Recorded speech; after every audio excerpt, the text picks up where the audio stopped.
नमस्कार दोस्तों, मैं दिवस एक बार फिर से आपका अपने YouTube channel DS online study centre में आपका स्वागत करता हूं।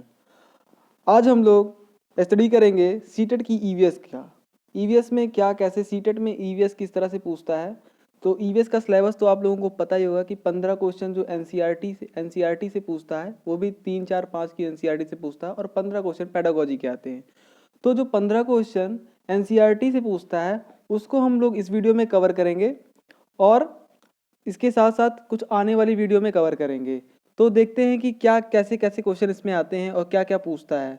तो सबसे पहला देखते टॉपिक क्या है। सबसे पहला टॉपिक क्या है, पौधे। पौधे पौधे से रिलेटेड किस तरह के क्वेश्चन पूछेंगे और किस क्या क्या उसमें रहेगा, देखा जाएगा उसको। पौधे को पानी देने से मुरझाई पत्तियां फिर से हरी हो जाती हैं क्योंकि उसमें प्रकाश संश्लेषण से भोजन, क्योंकि प्रकाश संश्लेषण से क्या होता है, भोजन बनता है। प्रकाश संश्लेषण से क्या होता है, भोजन बनता है। ठीक है। तो जब भी हम कोई भी पौधा होता है उसको जब हम पानी देते हैं तो क्या होता है कि उसमें कार्बन डाइऑक्साइड से पानी क्रिया करता है, जल क्रिया करता है और उसको उसके खाने मतलब पौधों के खाने के रूप में बदल देता है। जैसे उसको क्या बोलता है, सुक्रोज या सुक्रोज बोलते हैं। ठीक है। तो क्या होता है, पौधा हरा भरा हो जाता है। मतलब इसीलिए कह रहा है कि पौधे को पानी देते ही मुरझाई हुई पत्तियां क्या होती हैं, हरी भरी हो जाती हैं। क्यों होती है, क्योंकि उसमें प्रकाश प्रकाश संश्लेषण की क्रिया होती है। प्रकाश संश्लेषण से क्या होता है कि पौधे अपना खाना स्वयं बनाते हैं। देखिए दूसरा पॉइंट क्या है इस पे, मधुबनी चित्रकला बिहार के मधुबनी जिले में फैली हुई है। अब देखिए, एक तरह की चित्रकला होती है, क्या उसको मधुबनी पेंटिंग कहते हैं। मधुबनी पेंटिंग कहाँ पर है, वो बिहार में है। बिहार के कौन से जिले में, मधुबनी जिले में। इसमें क्या होता है, एक तरह की पेंटिंग होती है जिसमें वो पेड़ पौधे पत्तियों से ही क्या बनाए जाते हैं, इसके इस पे डिजाइन बनाए जाते हैं, उसी को कहते हैं मधुबनी पेंटिंग। ठीक है। तो देखते हैं क्या, मधुबनी पेंटिंग। ठीक है। अगला पॉइंट क्या है, हाँ, उत्तर प्रदेश का कन्नौज जिला इत्र हेतु मशहूर है। क्या उत्तर प्रदेश का जो कन्नौज जिला है सॉरी दोस्तों, उत्तर प्रदेश का जो कन्नौज जिला है वो किसके लिए मशहूर है, इत्र के लिए मशहूर है। किसके लिए, इत्र के लिए मशहूर है। तो इत्र किससे बनता है, इत्र भी फूल से बनता है। मतलब फूल के रस से बनता है। कई फूलों को मिला के उसका द्रव्य तैयार किया जाता है, उसका रस निकाला जाता है, उससे बनता है। ठीक है, इत्र। और कहाँ बनता है, कहाँ मिलता है, वो कन्नौज में, उत्तर प्रदेश के कन्नौज कन्नौज जिले में। कहाँ पर, कन्नौज जिले में। देखिए ये पॉइंट और ये पॉइंट दोनों बहुत इंपॉर्टेंट है। ये क्वेश्चन पेपर में हर मतलब एक साल छोड़ के दूसरे साल पूछता है। ठीक है। तो ऐसे से ये सब होते हैं। ठीक। अगला पॉइंट क्या है, रात में खिलने वाले से नहीं, ये में रहेगा। ये रात में खिलने वाले फूल सफेद व सुगंधित होते हैं। हाँ, देखिए क्या कह रहा है कि रात में जो फूल खिलते हैं वो क्या होते हैं, सफेद होते हैं और सुगंधित होते हैं। तो जैसे रात रानी होता है, रात रानी का फूल क्या होता है, वो सफेद रंग का होता है और कब खिलता है, रात में ही खिलता है। चमेली का फूल रात में खिलता है, सफेद रंग का होता है और बहुत सी सुंदर सुगंध होती है, बहुत ही अच्छी सुगंध होती है उसकी। ठीक है। ठीक है। और फिर अगला पॉइंट क्या कर रहा है, केरल को मसालों का राज्य कहते हैं। केरल क्या है, मसालों का राज्य है। इसीलिए तो कि वो जब आया था वास्को डी गामा आया तब तो क्या किया था कि वो मसालों की खेती केरल में हुई थी, तो वो व्यापार करने के लिए ही आया था। तो यहाँ के कहाँ पर आया था, केरल में आया था। इसलिए क्यों आया था, मसाले मसाले ले जाने के लिए, अपने यूरोप में मसाले ले जाने के लिए वो केरल आया था। और उसी से क्या कहते हैं, रास्ता भी खोया था यूरोप से भारत के लिए, कैसे जाना है, कैसे समुद्री रास्ता। ठीक है। तो केरल में क्या है, मसालों का राज्य कहते हैं क्योंकि यहाँ पर मसाले बहुत पैदा होता है। ठीक। एक नेप्थनीज कीट होता है जो हरी पौधे या हरी पौधा है। एक नेप्थनीज तरह कीट होता है, क्या होता है, वो हरा पौधा है, एक तरह का पौधा है वो, जो कहाँ पाया जाता है, इंडोनेशिया में पाया जाता है और भारत के मेघालय राज्य में पाया जाता है। ठीक है, जहाँ पहाड़ी क्षेत्र होता है वहीं पर पाया जाता है नेप्थनीज कीट। ठीक है। अगला पॉइंट देखते हैं, अगला पॉइंट क्या है, अगला पॉइंट रोग से रिलेटेड है। रोग से क्या, रोग से। तो पहला पॉइंट क्या है इसमें, मच्छर से मलेरिया, डेंगू और चिकनगुनिया रोग होता है। तो आपको पता ही है कि मच्छर के काटने से कौन कौन सा रोग होता है, मलेरिया होता है, डेंगू होता है और चिकनगुनिया होता है। ठीक है, मलेरिया डेंगू तो सबको पता होगा, चिकनगुनिया इसको याद कर लीजिएगा कि चिकनगुनिया भी मच्छर के काटने से होता है। अच्छा। तो और रोनाल्ड रास ने खोज की कि मलेरिया मच्छर के काटने से होता है। ठीक है, एक वैज्ञानिक थे रोनाल्ड रास। ठीक, रोनाल्ड डार्स थे जो क्या बताए थे कि मच्छर के काटने से क्या होता है, मलेरिया होता है। मच्छर से काटने से क्या होता है, मलेरिया होता है।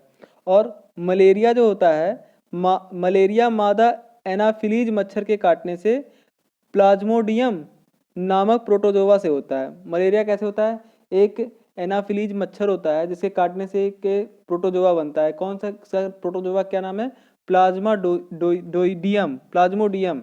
ठीक है, क्या है, प्रोटोजोवा का नाम है प्लाज्मोडियम, नाम प्रोटोजोवा से होता है, प्लाज्मोडियम नामक प्रोटोजोवा से होता है। फिर अगला क्या होता है, हाँ, मलेरिया की दवा किससे बनती है, कुनेन सिनकोना पेड़ की छाल से बनती है। एक कुनेन और सिनकोना का पेड़, जो मलेरिया की दवा होती है वो कैसे बनती है, कुनैन और सिनकोना पेड़ की छाल से बनाई जाती है। एक कुनैन और सिनकोना का पेड़ होता है जिसकी छाल से क्या होती है, मलेरिया की दवा बनती है। ठीक है, अगला देखते हैं, हीमोग्लोबिन अथवा लोहे की कमी, मतलब लोहे मतलब आयरन की कमी से एनीमिया रोग होता है। क्या होता है, हीमोग्लोबिन और आयरन की कमी से कौन सा रोग होता है, एनीमिया रोग होता है। ठीक, अगला, गुड़, आंवला, हरी पत्तेदार सब्जियों में आयरन होता है। आयरन मतलब यही लोहा। जिसमें एनीमिया रोग होता है तो लोग कहते हैं कि आप जिसमें आयरन ज़्यादा हो उसको खाइए, जिससे आपका क्या, हीमोग्लोबिन मतलब क्या होता है, हीमोग्लोबिन जैसे रक्त की जब कमी होती है तो वही बोलते हैं हीमोग्लोबिन कम हो गया है या हीमोग्लोबिन ज़्यादा हो गया, तो वो रक्त की कमी को पूरा करता है। तो जब हम गुड़, आंवला और हरे पत्तेदार सब्जियां खाते हैं तो उससे क्या होती है, आयरन की कमी पूरा होती है। ठीक है, आयरन की कमी पूरा होती है। अगला पॉइंट क्या है, मक्खी से हैजा, डायरिया और निद्रा रोग होता है।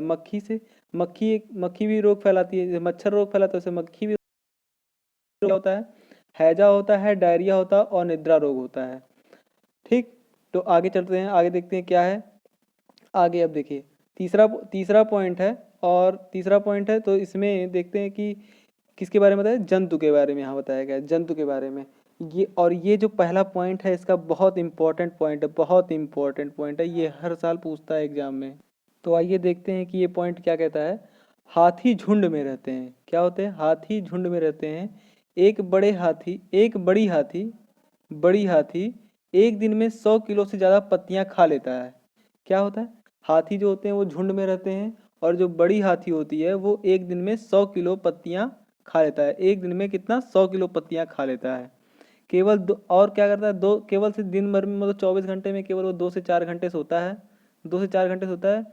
और बुजुर्ग हथनी जो होती है झुंड की नेता होती है, जो सब मतलब जो जो 14-15 हाथियों का झुंड होता है उसमें सबसे जो बुजुर्ग हथनी होती है वही क्या होती है, झुंड की नेता होती है। और 10 से 12 हथनियों व बच्चों का एक झुंड होता है। बताया ना, 13-14 बच्चों का, 13-14 हाथियों का क्या होता है, झुंड होता है। तो ये बोल रहा है कि 10 से 12 हथनियों व बच्चों का एक झुंड होता है। तो देखिए, और हाँ, जो मादा नर हाथी होता है वो कभी झुंड में नहीं चलता है, और नर हाथी कभी झुंड में नहीं चलता है, और जो मादा हाथी होती है वही केवल क्या होती है, झुंड की नेता होती है वही।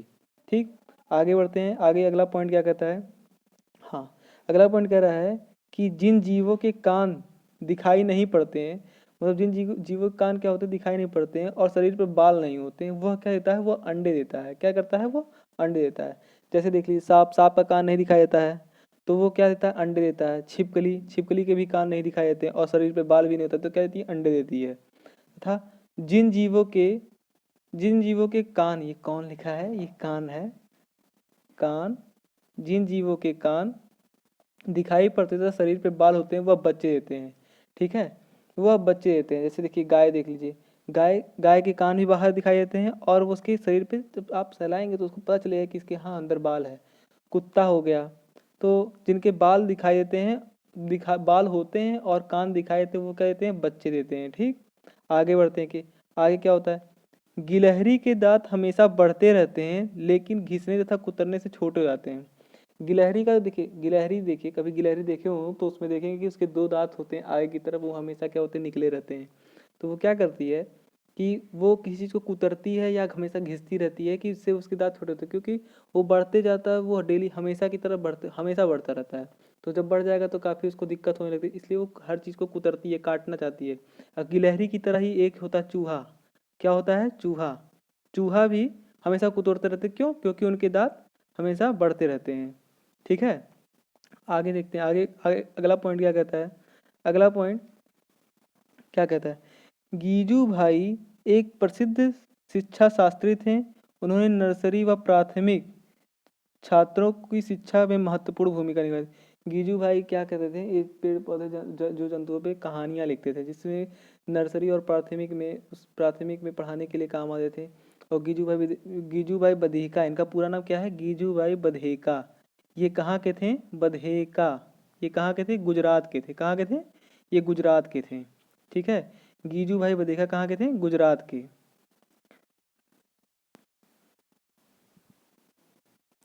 गीजू भाई बधेका गुजरात के थे।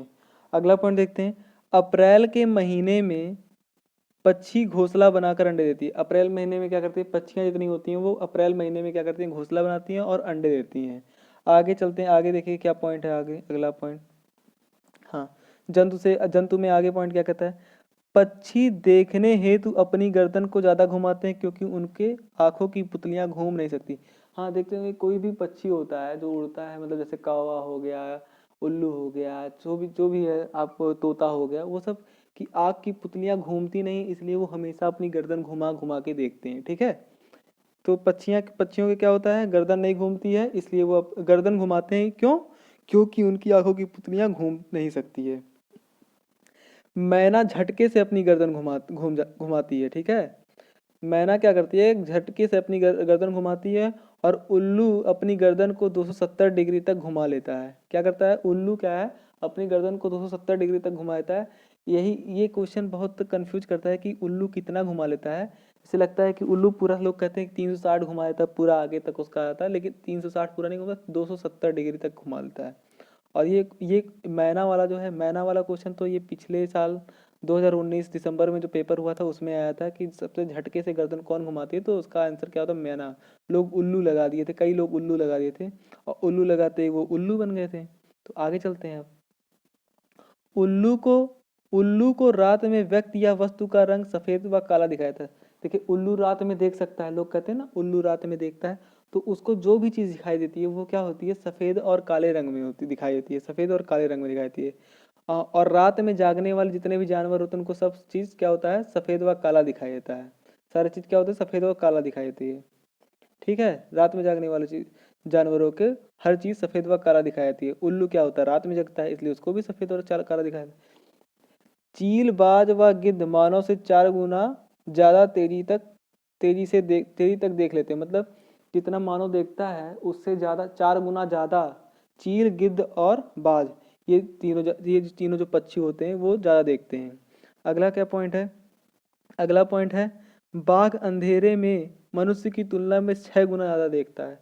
क्या होता है, बाघ भी एक जानवर है जो कि क्या कहते हैं, रात के समय जितना हम लोग देखते हैं उससे 6 गुना ज़्यादा देख लेता है। इसलिए उसको शिकार, वो जब भी शिकार करता है वो अधिकतर रात में ही करता है, क्योंकि और जानवरों से उसको ज़्यादा दिखाई देता है, 6 गुना ज़्यादा दिखाई देता है, इसलिए वो रात में देखता है। ठीक, अगला पॉइंट क्या है, भारत में केवल 4 तरह के जहरीले सांप हैं। ठीक, क्या बोल रहा है कि भारत में केवल 4 तरह के जहरीले सांप हैं। हाँ, सही कह रहा है। भारत में जो 4 तरह के सांप की प्रजाति है वो कौन कौन सी है, नाग है, करैत है, दुबोइया है और अफाई है। ये 4 तरह के सांप जो होते हैं भारत में, बहुत सबसे जहरीले सांप भारत में इन्हीं चारों को माना गया, नाग, करैत, दुबोइया, अफाई। ठीक, तो आज की क्लास में बस इतना ही। और ये पॉइंट आप लोग नोट कर लीजिएगा क्योंकि ये बहुत ही महत्वपूर्ण है।